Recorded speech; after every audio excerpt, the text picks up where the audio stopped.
നല്ല വസ്ത്രധാരണത്തോടെ നിങ്ങൾ പുറത്തേക്ക് പോകണമെന്ന് ആഗ്രഹിക്കുന്നത് ആരാണ്? നിങ്ങളോട് ഏറ്റവും ഇഷ്ടമുള്ള ആളുകളാണ്. നിങ്ങളുടെ വാപ്പയ്ക്ക് ആ ഇഷ്ടമുള്ളത് കൊണ്ടാണ് വാപ്പ പറയാ, മോളെ ശ്രദ്ധിച്ചു പുറത്തേക്ക് പോണേ, ഇടുന്ന വസ്ത്രം ഒന്ന് ശ്രദ്ധിക്കണേ. ബാക്കിയുള്ളവരൊക്കെ നിങ്ങളുടെ നഗ്നതകൾ കാണാൻ കാത്തിരിക്കുന്നവരാണ്.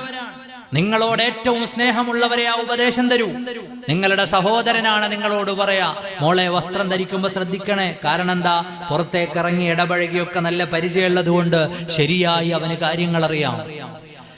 നിങ്ങളുടെ പ്രിയപ്പെട്ടവർ എപ്പോഴും നിങ്ങളെ ഉപദേശിക്കുക അങ്ങനെയാണ്. ആലോചിച്ച് നോക്ക്, ഏതെങ്കിലും ഒരു വാപ്പ പറയോ, മോളെ ഗോപ്യമാക്കി വെക്കേണ്ട സ്ഥലങ്ങളൊക്കെ തുറന്നിട്ട് വസ്ത്രം ധരിച്ചുകൊണ്ട് ഇറങ്ങിപ്പോവാൻ ഏതെങ്കിലും ഒരു പിതാവ് പറയോ? മുസ്ലിം ആകണ്ട ഏത് മതത്തിൽപ്പെട്ട ആളാകട്ടെ, പിതാവ് എന്താ പറയാ? മോളെ അച്ചടക്കത്തോടു കൂടി വസ്ത്രം ധരിച്ചു പോണേ. കാരണം എന്താ? മകളോട് ഏറ്റവും ഇഷ്ടമുള്ള ആളാരാ? വാപ്പയാണ്. മകളോട് ഏറ്റവും ഇഷ്ടമുള്ളയാൾ